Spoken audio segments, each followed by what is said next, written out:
عليكم، اهلا بكم مطبخ مصرية. النهارده هنعمل وصفة فراخ حلوة جدا.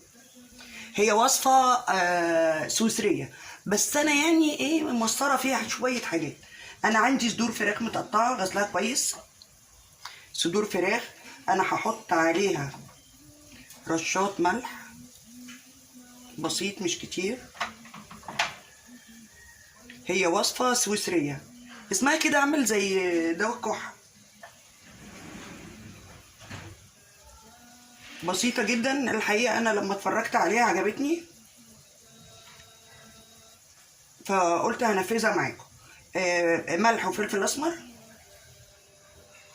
زعتر. مش هنقدر نستغنى عن حاجه في الوصفه الا الوصفه الاساسيه فيها انشوجه، وانا مش عايزه انشوجه، مش بحب الانشوجه اصلا. اوكي لغايه كده تمام. تمام، اشغل البوتاجاز بقى.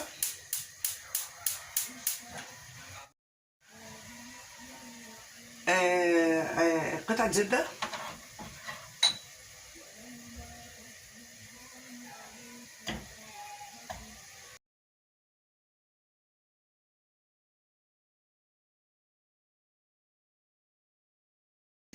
ده زيت زيتون.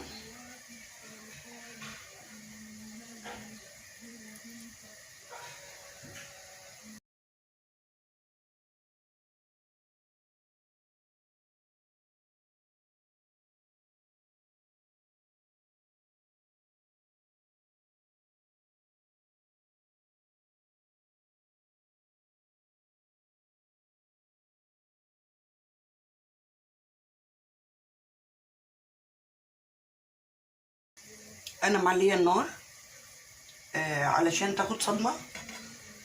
انا مش عايزاها تنزل ميتها. دايما لما الحاجه تعلي عليها النار وتاخد صدمه تحتفظ بالسوائل جواها. ايه الفكره بقى ان هي تحتفظ بالسوائل جواها؟ لما تنزل ميتها هتلاقي الانسجه نشفت، وانت بتاكليها هتلاقيها نشفت.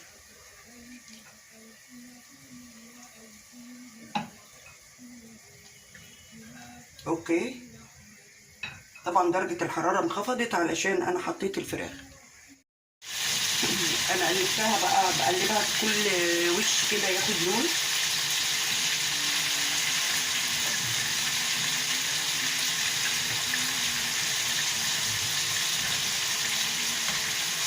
زي ما قلت لك خلي النار عاليه مش واطيه.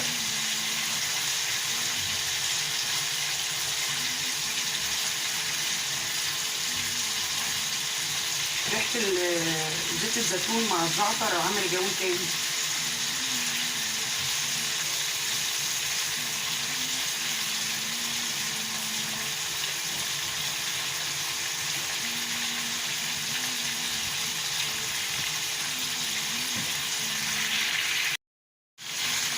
خلاص كده الوش التاني خلاص، اطلعها بقى.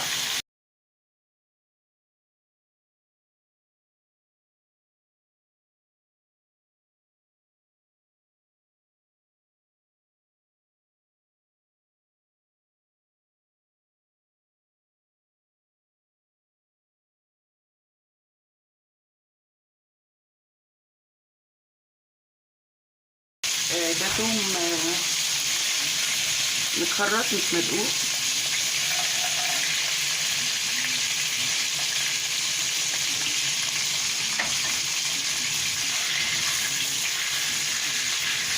واو واو على الريحه. الزعتر ده رهيب على فكره.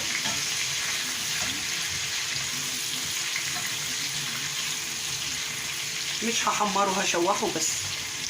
خلاص كده خد لون. احط ايه؟ ده خل تفاح. هما بيحطوا حاجه تانية، الواين طبعا مش هينفع.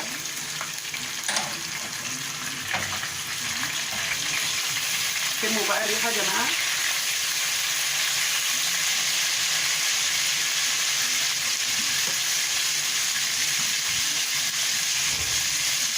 طماطم، ممكن تحطي صلصه على طول. انا ضاربه الصلصه مع الطماطم في الخلاط.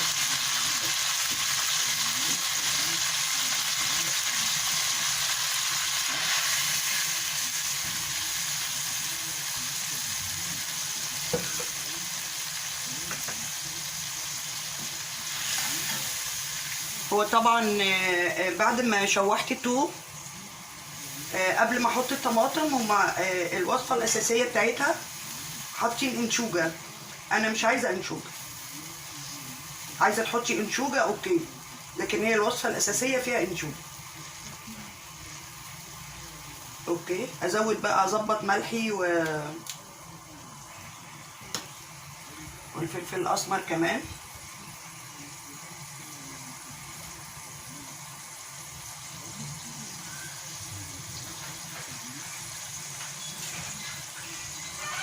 اوكي، ظبطنا الملح والفلفل الاسمر.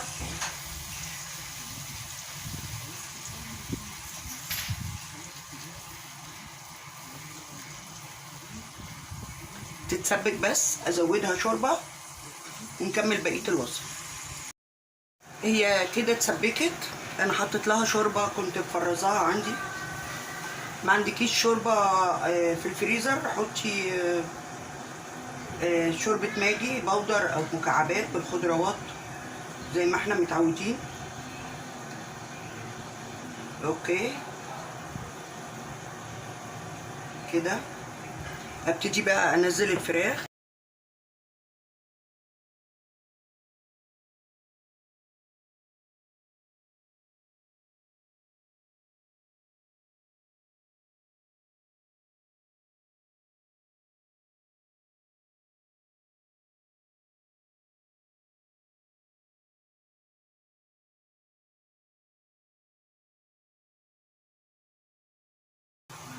انا هغطيها تستوي، فاضل مكونين هنحطهم في الاخر مش دلوقتي. اغطيها تستوي وارجع لكم. طبعا هي كده خلاص استوت. فاضل لي بس حاجه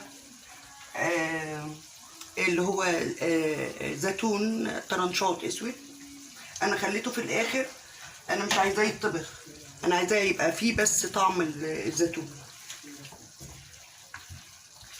والصوص ما يبقاش خفيف، الصوص لازم يبقى ايه سميك شويه. وكمان المكون ده هو في الوصفه الاصليه بقدونس، انا حاطه كزبره فظيعه.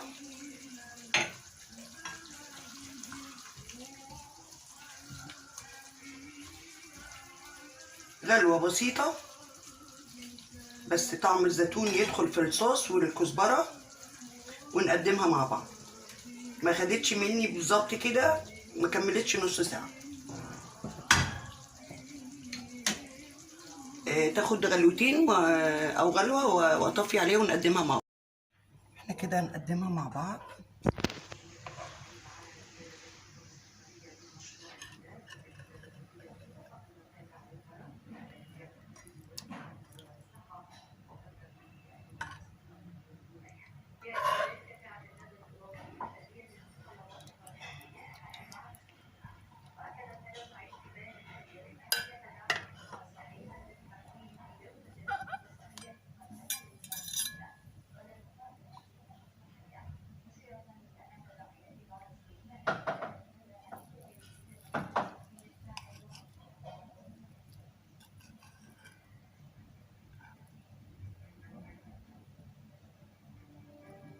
طعمها واو.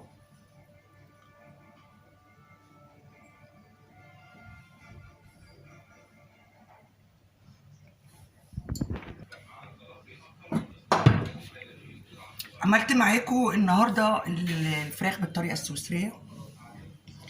طعمها تحفه، طعمها تحفه ومختلف. تيجي نقول حاجه، نقول ان المكونات: الصلصه، الفراخ، الزعتر، زيت الزيتون، الزبده، الملح، فلفل اسمر،